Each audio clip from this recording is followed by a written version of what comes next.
A sensação é que a vida adulta para a geração Z tem ficado inacessível. Vamos assistir aqui um vídeo comigo falando um pouco sobre essa crise da vida adulta que a geração Z tem enfrentado, uma crise econômica. Vamos lá. Geração Z, que hoje tem entre 14 e 29 anos, possui o maior potencial de renda da história. Movimenta cerca de 9 trilhões de dólares por ano no mundo e projeções de mercado indicam que esse número pode passar de 70 trilhões até 2040. Mas, ao mesmo tempo, é a geração que menos consegue comprar um carro, financiar uma Uhum. casa ou confiar que terá uma aposentadoria. Hoje, você vai entender o que aconteceu com o dinheiro e por que a vida adulta ficou inacessível no mundo todo. Nossa, essa voz dele assim chega a tremer meu peito quando ele fala. Mas é isso, eu acho que, voltando até um pouquinho antes de iniciar o vídeo, existe uma sensação, pelo menos, né? E às vezes uma sensação é mais importante do que a própria realidade. E uma sensação entre os jovens em que a vida está muito mais cara do que era antigamente, né? Ainda se existe um discurso também de que a vida é mais difícil hoje do que era antigamente. Eu tenho as minhas ressalvas, eu acho que antigamente as coisas também eram muito difíceis, os acessos às coisas eram muito mais difíceis do que eram hoje. Mas a sensação atual é que o acesso a coisas que são básicas ou coisas que eram bens que eram mais facilmente palpáveis nas gerações anteriores, agora são inatingíveis, né? Então, pensando assim em móveis próprios, né, como uma casa, um carro, né? Bens de consumo, né, consumo de supérfluos, digamos assim, então eletrônicos, assim, roupas, comida e tal, isso tem ficado mais acessível, né? Isso a gente entende que parece ser mais acessível para essas novas gerações. Mas agora aqueles bens de alto valor agregado, digamos assim, então bens que você pode pensar como uma construção de patrimônio, isso sim é o sentimento é de que está cada vez mais inalcançável. Vamos ver quais são os argumentos aqui do vídeo. Se você olhar para os dados macroeconômicos, as coisas parecem funcionar. O Brasil fechou 2025 com um desemprego de 5,1%, o menor patamar da série histórica. E até entre os jovens de 18 a 24 anos, a taxa caiu para o piso da série, 11,4%. Só que repare nesses números. Mesmo no melhor mercado de trabalho já registrado, o desemprego jovem segue mais que o dobro da média nacional. E, principalmente, o emprego que esse jovem consegue não compra a vida adulta. Isso trava o primeiro marco da vida adulta, sair da casa dos pais. Estudos demográficos indicam que uma parcela altíssima dos brasileiros entre 20 e 34 anos segue morando com a família ou em dependência financeira, porque a renda média da geração Z que trabalha orbita os R$ 2.400 por mês. Não, e com R$ 2.400 por mês hoje você, olha, se em cidades pequenas já é difícil você levar uma vida com esse valor, né? Eu moro numa cidade pequena no interior do Rio Grande do Sul. Até com esse valor tu consegue sobreviver, mas assim, é no limite, assim, né? Não, tu não vai poder esbanjar com nada, né? Talvez tu não vai nem conseguir manter um carro. Agora, numa cidade grande, isso aí às vezes não paga nem o aluguel, né? Ou se paga o aluguel, você vai gastar no aluguel e no transporte. Então, pensando esses valores, né? R$ 2.400 é o que? Um salário mínimo e meio seria? Mais ou menos, né? Agora o salário mínimo com 1.600, seria mais ou menos isso. É um valor, assim, que hoje não banca uma vida. Tipo assim, você sobrevive, você vive no limite, né? E como ele tinha dito, né? Ali mais para trás, o que relega esses jovens na entrada de mercado de trabalho hoje são empregos de baixa qualidade, né? Mesmo com aqueles dados da menor série histórica de pessoas desempregadas, hoje no Brasil a gente tem que fazer um debate sobre a qualidade desses empregos, porque esses dados hoje levam em consideração pessoas que têm empregos informais, pessoas que trabalham, por exemplo, com aplicativos, Uber e tal, essas coisas, né? Eles consideram isso como uma pessoa empregada. Não que isso não as dê uma renda, não dê uma renda para uma pessoa. Porém, apenas isso, muitas vezes, não dá para entender a qualidade do emprego dentro de um país, né? Então, hoje a gente tem uma parcela enorme das pessoas no Brasil, das pessoas em idade de trabalho que têm subempregos, né? Ou têm empregos com baixíssima remuneração, né? Empregos extremamente precarizados, né? Hoje, ter uma CLT, às vezes, é um sonho, né? Porque muitas vezes você está recebendo um valor baixo e você não tem nem seus direitos trabalhistas, né? Não que as pessoas que estão trabalhando como PJs, como MEI aí, estejam recebendo muito acima das pessoas com CLT. Não, muitas vezes recebem o mesmo valor, só que sem todos os acréscimos que seria as seguridades sociais, né? Que é ter uma CLT. Nas grandes capitais, isso mal cobre o aluguel e as contas básicas de uma pessoa solteira. E o carro, o segundo marco clássico da independência, virou luxo. O 0 km mais barato do Brasil já passa dos R$ 70 mil. Mais de 2 anos de renda integral de um jovem médio sem gastar um único centavo com mais nada. O problema não é só arrumar emprego, é o que o salário compra. Segundo a Organização Internacional do Trabalho, a OIT, o salário real dos jovens brasileiros ficou praticamente estagnado na última década, enquanto a inflação acumulada no período bateu a casa dos 70%. Olha, cara, olha esse gráfico, isso aqui é maluquice, tá? Isso aqui é dizer que o poder econômico caiu assim, ó, quase pela metade. Né, o poder econômico dos jovens. Isso é muita coisa, gente. Acumulada no período bateu a casa dos 70%. O jovem ganha a mesma coisa, mas a vida ficou quase o dobro mais cara. O resultado é que os marcos da vida adulta estão desaparecendo. Um levantamento do censo americano mostrou que, em 1975, cerca de 45% dos jovens atingiam os 4 marcos clássicos até os 30 anos: sair da casa dos pais, arrumar emprego, casar e ter filhos. Na década de 2020, esse número desabou para cerca de 28%, e a maioria atinge, no máximo, os marcos econômicos. Mas aqui a gente pode trazer um debate sobre isso, né? Que a gente pode conversar sobre esses dados. Porque, assim, por exemplo, em 1975, nós tínhamos uma realidade social diferente, né? Então, a instituição do casamento, ela ocupava um lugar diferente, né? Mesmo nos Estados Unidos, né? Então, hoje, um casamento, hoje, as relações, elas estão mudando, elas estão passando por um processo de transição, né? Muitos jovens não casam mais, muitos jovens esperam mais até arranjar um emprego, até arranjar um companheiro, desculpa, né? Então, isso a gente pode debater. Talvez não seja por questões financeiras que esses casamentos não acontecem, né? Até porque hoje em dia, e sempre foi, na verdade, se você casa, é muito mais fácil você morar sozinho, você bancar uma casa, né? Porque daí você tem os custos dividido por 2, né? Se torna mais barato. Agora, eu acho que a gente pode debater do porquê essa queda, né? Eu acho que tem outras questões aí que podem ser levantadas e não apenas questões econômicas. Não que não interfiram, mas eu acho que não é só isso, né? Acho que tem outras coisas mais importantes que isso. E no centro da frustração está a casa própria. Pesquisa do setor imobiliário apontam que a geração Z é a que mais deseja comprar um imóvel. Quase 50% sonham com a chave na mão. Só que cerca de 47% não tem dinheiro nem para a entrada e 65% não tem prazo nenhum para conseguir. É a geração que mais quer e a que menos pode. Esse sobre a casa é muito interessante, porque a gente vê que mesmo os programas de acesso à casa própria, como Minha Casa Minha Vida, por exemplo, né, do governo federal, que teve um boom muito forte ali na década de 10, né, final da década de 10, né, então ali no final do segundo governo Lula, né, no início do primeiro governo da Dilma, então nós tivemos um boom muito forte desse programa, né, mas que ele vem caindo, né, progressivamente.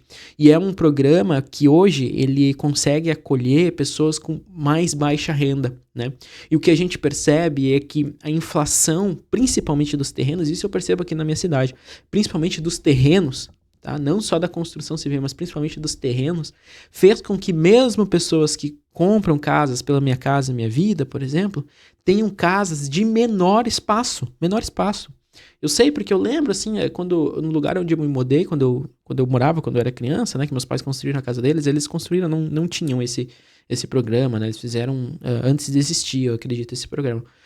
Mas os vizinhos do lado, por exemplo, muitas casas foram construídas a partir desse programa, então há 15 anos atrás, digamos assim. E as casas tinham um padrão muito diferente do que tem hoje. Eram casas de 3 quartos, 2 quartos pelo menos, né? Sala, banheiro, cozinha, lavanderia, né? Tinha essas separações, eram casas com metragens maiores. Hoje nós vemos casas sendo construídas ali de 35 metros quadrados. Casas de 40 metros quadrados, né? Pelos programas da Minha Casa Minha Vida, né? Com terrenos que são metade de um terreno. Então é meio lote que eles chamam, né? Então se encareceu até nisso, né? Mesmo quem consegue ter acesso a esses programas hoje, já não consegue ter o mesmo padrão de casa, o mesmo padrão de construção que se tinha antigamente.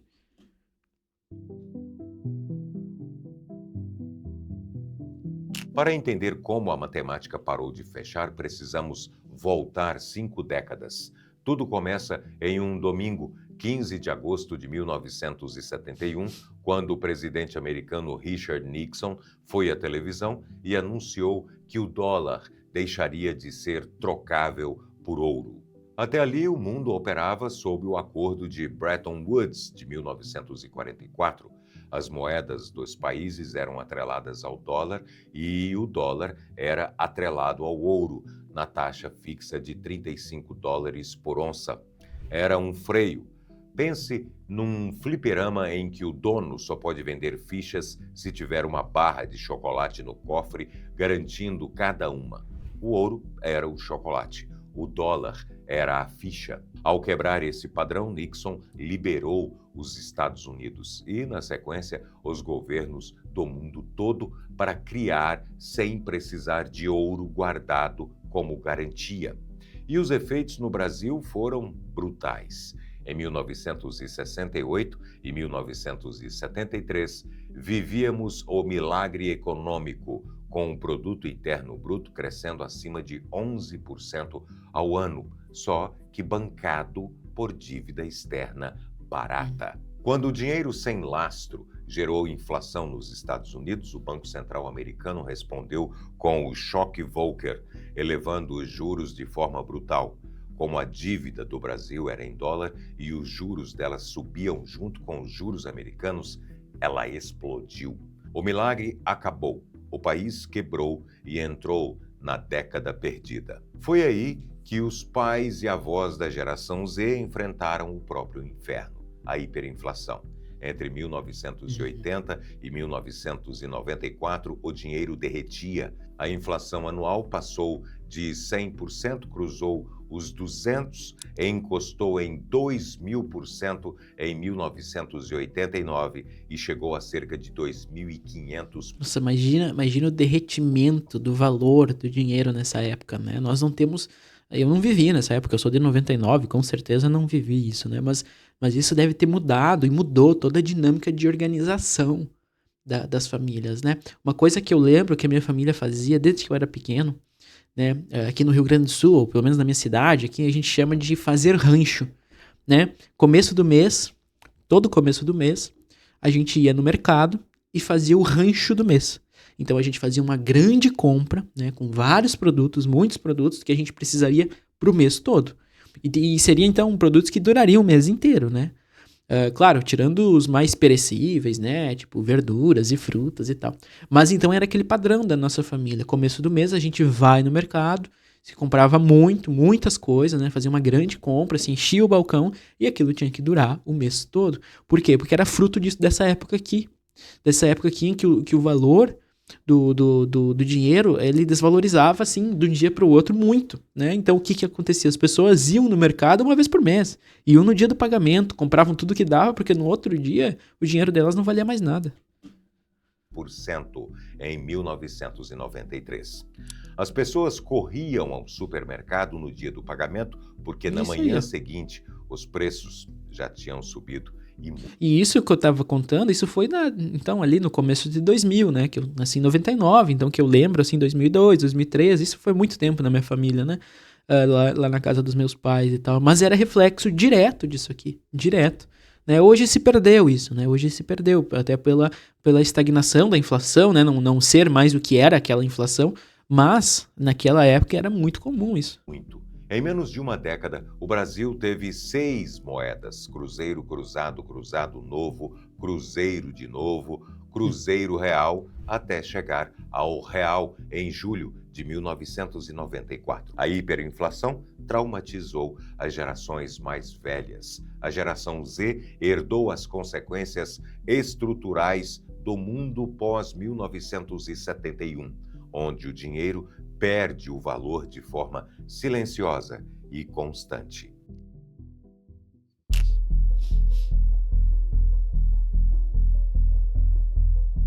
Existe uma explicação econômica documentada de por que a vida encarece para o trabalhador e enriquece quem já tem bens. O conceito tem quase 300 anos e foi formulado no século XVIII por Richard Cantillon. Que estranho o olho desse. Foi formulado Olha que estranho o olho dessa imagem aqui. Acho que deve ter botado na IA isso aí pra melhorar a imagem. Ficou no meio século estranho. XVIII por Richard Cantillon, um banqueiro irlandês que Ó.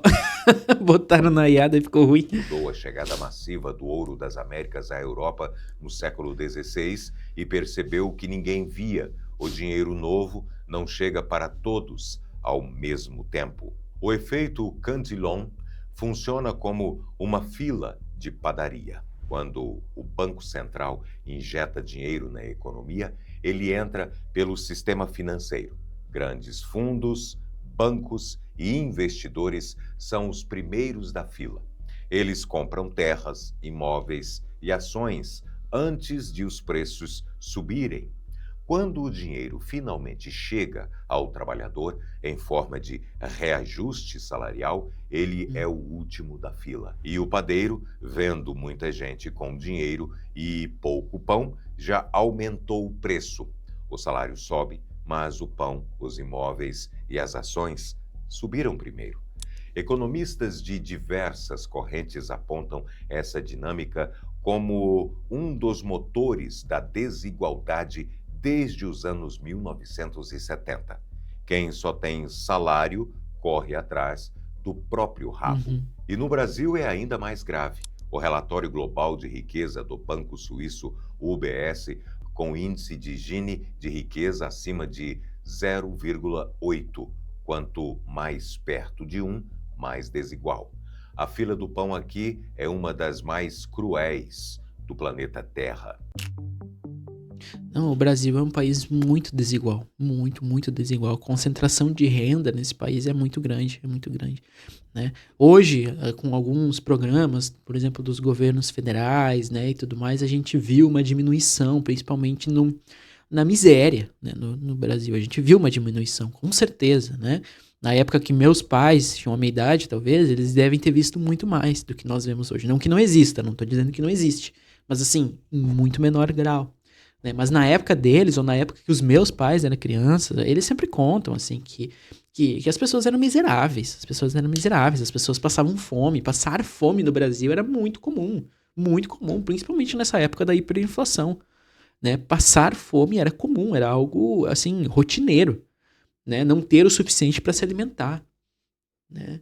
Hoje em dia a gente consegue ter uma diminuição com isso, né? Como programas como Bolsa Família, enfim, outros auxílios, né? Conseguem então diminuir isso, né? Conseguem então amenizar esse sofrimento, né? Mas ainda existe muito, né? Com certeza, o Brasil é um país extremamente desigual.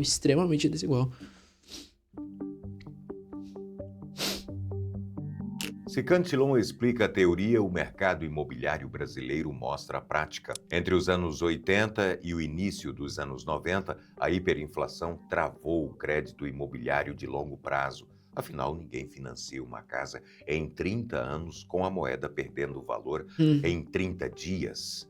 Com o Plano Real, a partir de 94, a moeda ganhou confiança e o crédito ressurgiu, e então veio a janela de ouro. Entre 2004 e 2014, o Brasil viveu o seu maior boom imobiliário. O país vendia soja, minério e petróleo para a China como nunca. Os juros caíram, a classe C entrava no consumo e o governo lançou em 2009 o 2009. Minha Casa Minha Vida. A partir do Minha Casa Minha Vida, o boom imobiliário no Brasil que aconteceu foi muito grande. Assim, na minha cidade é nítido o crescimento, a expansão, assim, da minha cidade. E a minha cidade tem 80 mil habitantes hoje, né? Sempre teve mais ou menos isso, uns 75, talvez, na época. Ela não cresceu tanto, assim. Mas a construção imobiliária cresceu muito, né? E não foi só aqui, foi cidades grandes em todo o Brasil, né? O boom imobiliário, a capacidade das pessoas a terem acesso a crédito mais com juros menores, né? Conseguiu fazer com que elas tivessem, então, a oportunidade de construir uma casa, né? Acesso ao financiamento explodiu.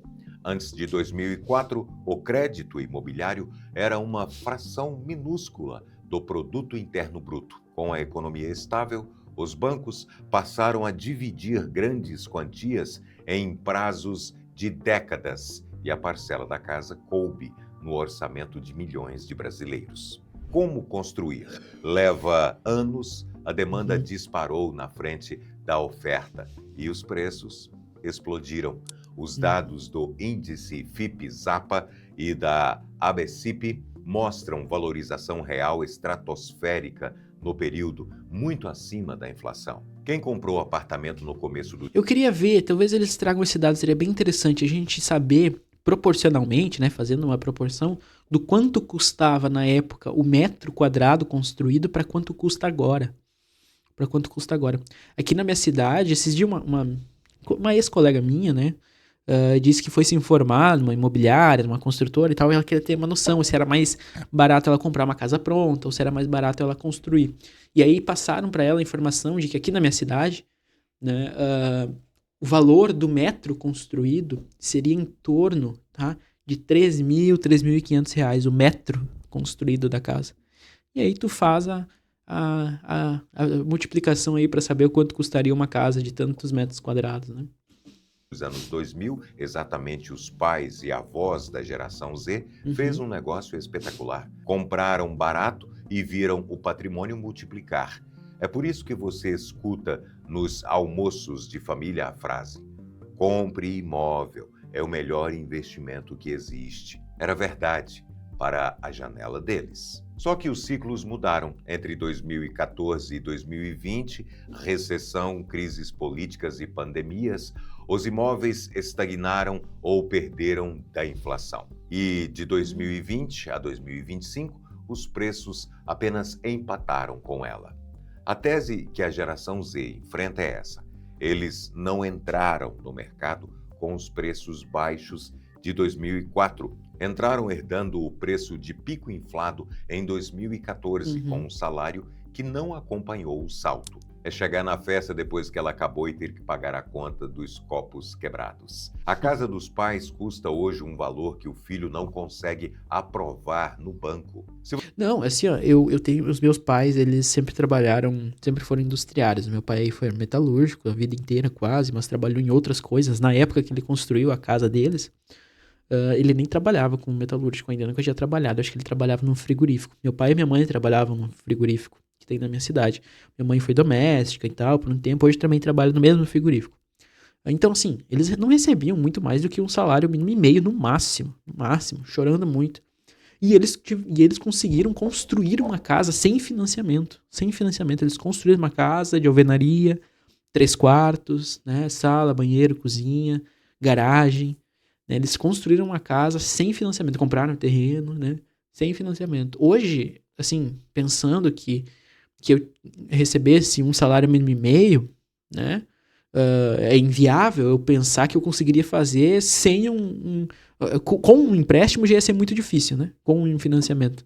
Agora, sem um financiamento é quase inviável pensar sobre isso, né. Você está entendendo como todas essas peças econômicas se encaixam e afetam o seu bolso? Deixe o seu like aqui embaixo e se inscreva no canal Top 10. Isso ajuda o YouTube a entregar mais documentários investigativos como este para você. É muito bom o canal deles. Nunca tinha visto esse canal.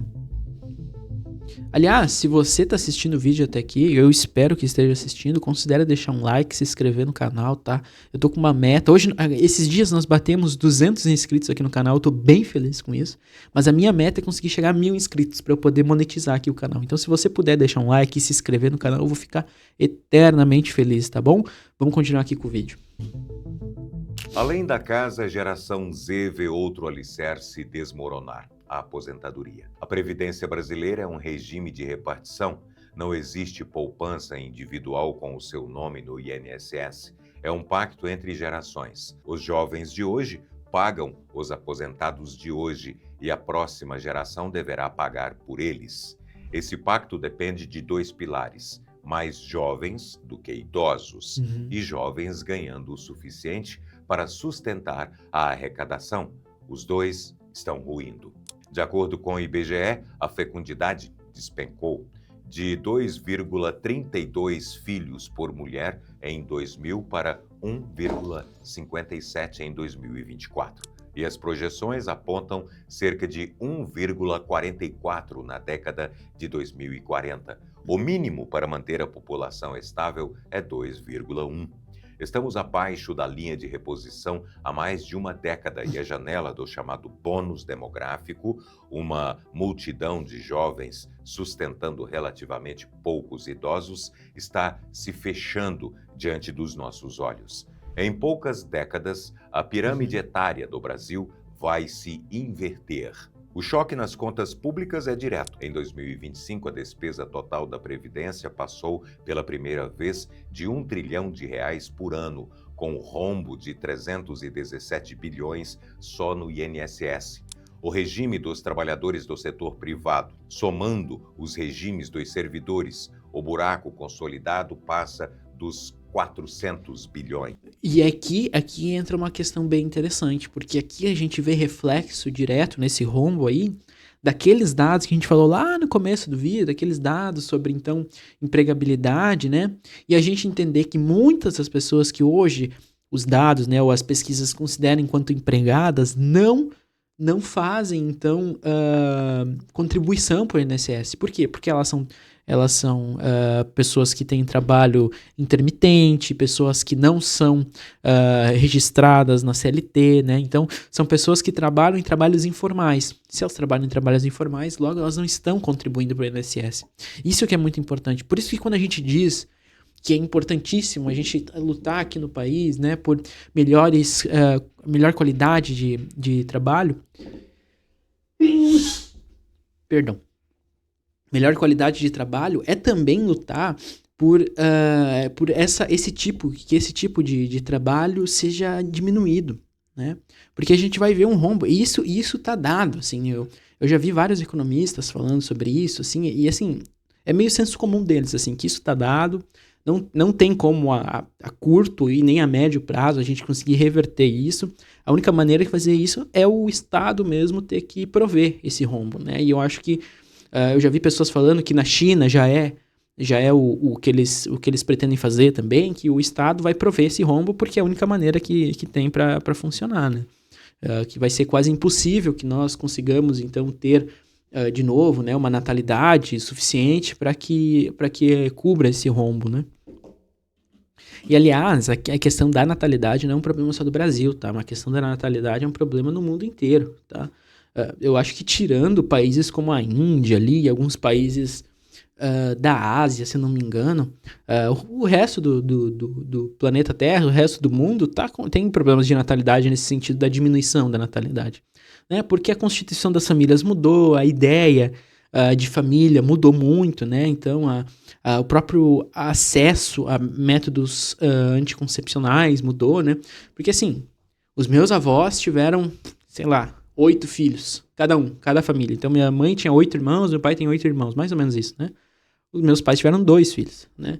Talvez eu tenha um, ou quem sabe nenhum.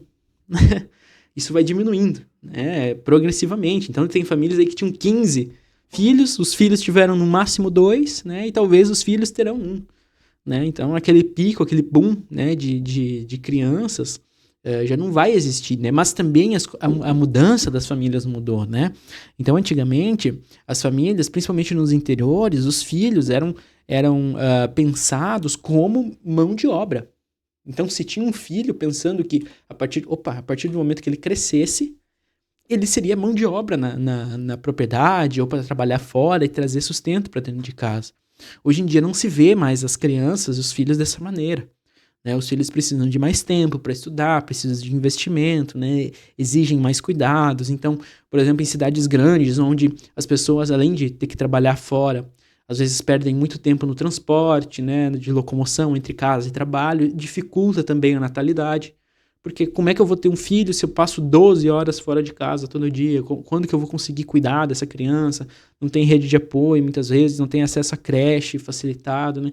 Tudo isso também mexe com a programação das famílias, digamos assim, essa programação referente a ter filhos ou não, né? As despesas praticamente dobraram em uma década. Para parte da geração Z, o raciocínio é automático. Descontar o salário todo mês para um sistema que, na percepção deles, não pode pagar nada quando chegar a vez deles. Esse desencanto é o combustível do último estágio dessa crise. Niilismo financeiro. Niilismo vem do latim nihil, nada, conceito popularizado no século XIX pelo filósofo alemão Friedrich Nietzsche. Aplicado ao dinheiro, o niilismo financeiro é a conclusão de uma geração Aliás, o Nietzsche não era niilista, tá? O Nietzsche não era niilista. O Nietzsche era um profundo crítico do niilismo. Tá? Isso é bem importante. Aí existe essa ideia aí social de que o Nietzsche era niilista. Ele não era, não. O Nietzsche não era niilista. ideia de que o caminho convencional, estudar, trabalhar, guardar, já não entrega o que prometia, e isso não é exclusividade brasileira. Na Coreia do Sul, o fenômeno ganhou o nome de Hell Joseon, ou Inferno Joseon, referência à dinastia que governou a península por mais de 5 séculos numa rígida sociedade de castas sem mobilidade social. A juventude usa o termo para dizer que, por mais que estude, nunca sairá do lugar. Não por acaso, a fecundidade do país flutua na casa de 0,7 filho por mulher, a menor do planeta, pressionada ainda pelo movimento 4B, 4 nãos em coreano: não namorar, não casar, não ter relações e não ter filhos. Sim, como eu disse, esses fenômenos da baixa natalidade, eu acho que eles vão ter questões muito específicas de cada país, né, de cada cultura. Isso também é uma questão, né? A gente pode pensar também no acesso às mulheres a seus direitos, o direito sobre o seu corpo, né? Então, que elas podem hoje decidir se elas querem ou não casar, se elas querem ou não ter filhos. Isso também é uma questão importante, né? A gente não pode generalizar. Eu acho que é importante a gente não generalizar. Cada contexto, cada país vai ter as suas especificidades, né, do porquê esse fenômeno está acontecendo. Agora, é claro, é nítido que se nós olharmos os dados, né, no mundo inteiro existe essa preocupação com a baixa natalidade, né, seja por questões X ou Y, né, mas existe. Na China, os jovens adotaram o Tangping, deitar-se, a recusa silenciosa à hipercompetição. No Japão, o isolamento extremo é o hikikomori, e os jovens sem perspectiva formam a Satori Sedai, a geração resignada. E no Brasil? Aí a gente percebe que, olha só, nós estamos falando de países asiáticos, aqui ele usou exemplo de países asiáticos, né? Não sei por que especificamente, mas a gente está falando deles. São países que têm por si só, eu não sei a China, tá? A China, eu não sei os dados da China, mas a Coreia do Sul e o Japão, que são exemplos, né, de sociedades capitalistas desenvolvidas, né? O Japão aí mais estagnado, né? Mas enfim, eles têm altos índices, por exemplo, de problemas de saúde mental, né? Principalmente relacionados à depressão, a suicídio, enfim. Então são questões que estão intrinsecamente ligadas, e aqui a gente não pode separar, a gente não tem como a gente separar, estão intrinsecamente ligadas ao modo de viver desses países, que eram países, né, que até hoje são, que têm rígidas pressões sociais acerca do trabalho, né, pressões sociais acerca da competitividade, enfim, né, e tudo isso são movimentos culturais que moldam também a maneira como os sujeitos sofrem nessa sociedade. O nosso sistema ganhou rosto, as bets. Para o jovem que olha um apartamento de R$500 mil com um salário de R$2 mil, guardar R$100 mil por mês na poupança parece piada. a aposta deixa de ser entretenimento e vira tentativa desesperada de mobilidade social. O raio-x do investidor da Ambima mostra o avanço ano a ano. Em 2025, cerca de 17% dos brasileiros relatavam apostar, entre a geração Z, 27%, entre os millennials, 22%. A geração mais nova lidera disparada. Aqui a gente já falou sobre o bets aqui nesse canal. Quem não assistiu meus outros vídeos sobre, pode procurar aqui no perfil. Eu tenho alguns outros vídeos falando sobre o assunto.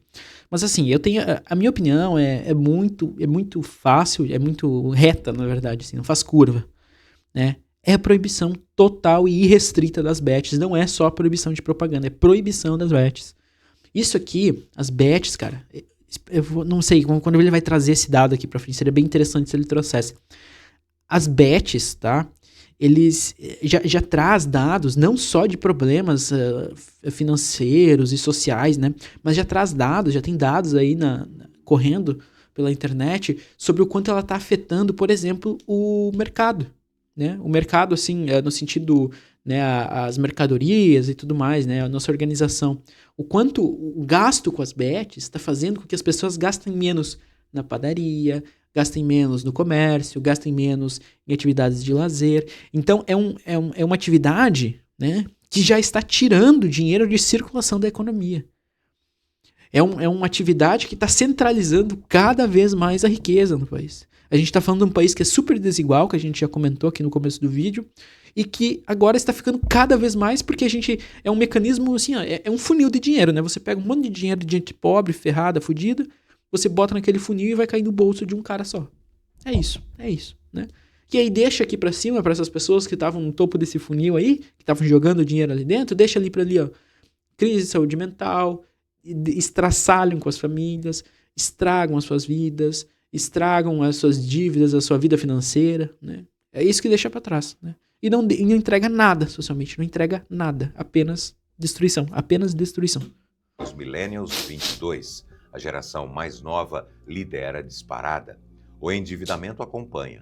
Em 2025, o Brasil bateu o recorde de negativados na série histórica da Serasa. E na Ponta Jovem, a plataforma limpa 79 milhões de pessoas negativadas no Serasa, cara.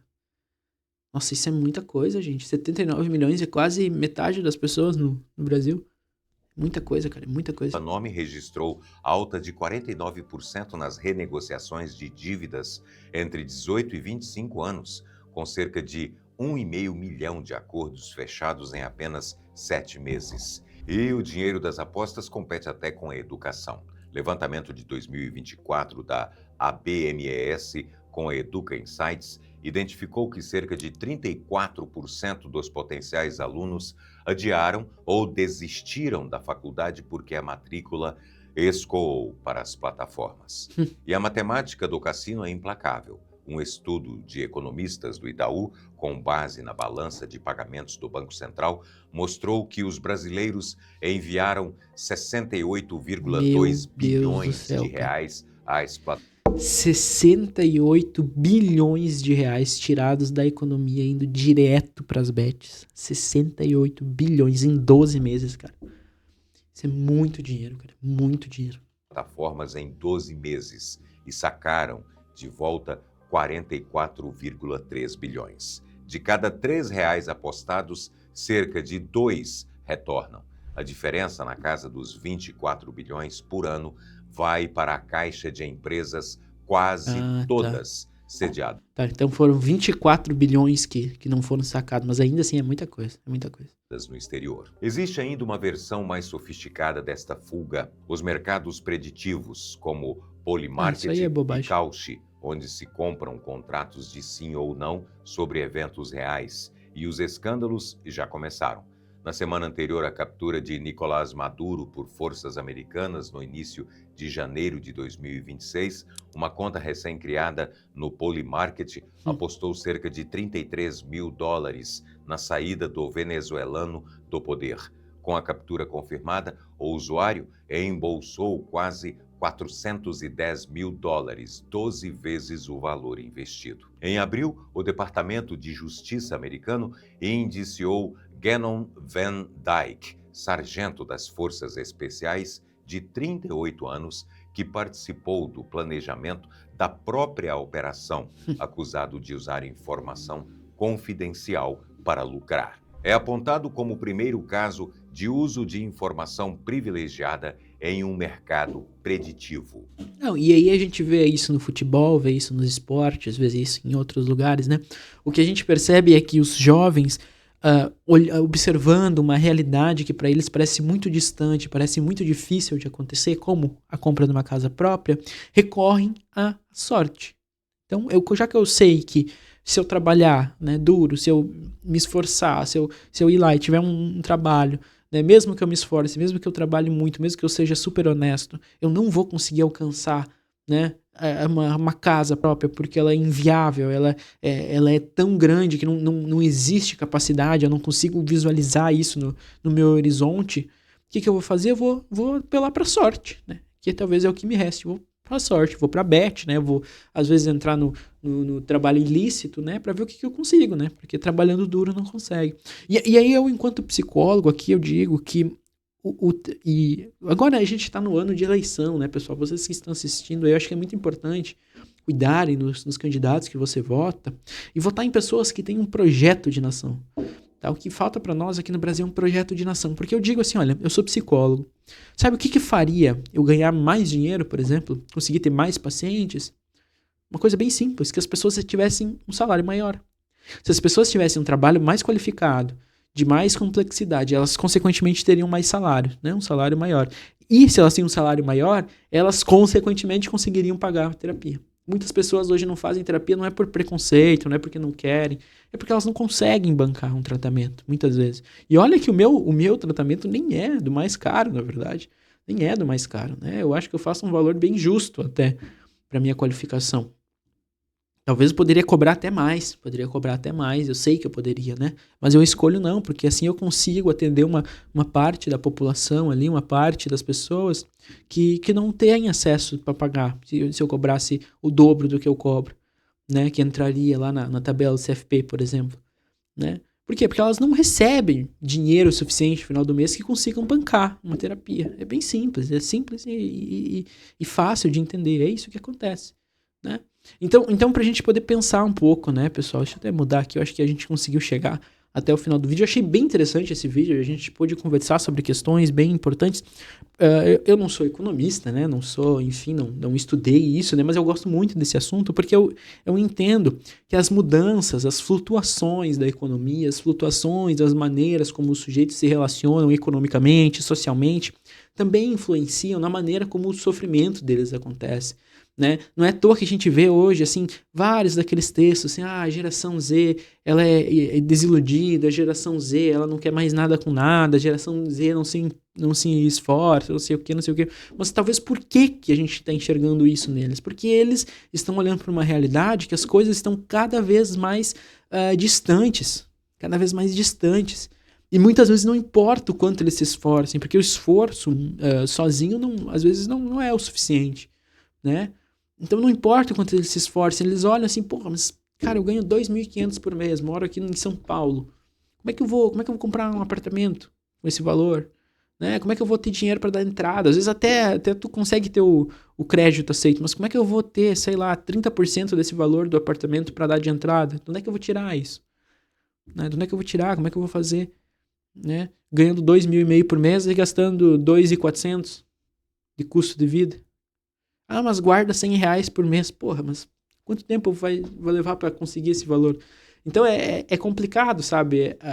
E eu entendo que isso também afeta a maneira como as pessoas se relacionam entre si também. Talvez o distanciamento, talvez a gente vê hoje o apagamento das noites, né? No sentido de que a gente vê várias notícias falando assim, olha, as cidades já não tem mais a vida noturna como tinha antes, os jovens já não saem, né? Enfim, porque às vezes porque é caro, né? Porque é caro tu sair e gastar R$30 de cerveja, R$40 numa noite de cerveja, né? Comprar um drink bom, tu não paga menos que 35, 40, R$50, seja lá quanto for, um hambúrguer, uma comida. Então é caro a pessoa conviver socialmente, né? Os espaços estão sendo privatizados, logo eles se tornam caros, logo quem não tem dinheiro não consegue acessar esses lugares, né? Enfim, bom, Acho que a gente pode conversar sobre questões bem interessantes, assim, como eu disse, achei um tema bem legal, assim, bem pertinente.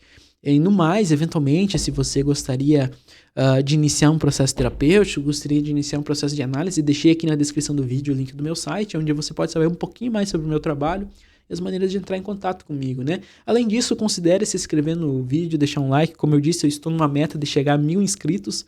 Eu consegui a minha primeira meta de chegar a 200, agora estou na meta de chegar a 1.000 inscritos, né? Então, se você puder me ajudar, eu ficaria muito, muito feliz, tá bom? No mais, seria isso. Forte abraço, valeu a todos. Tchau, tchau. Abraços.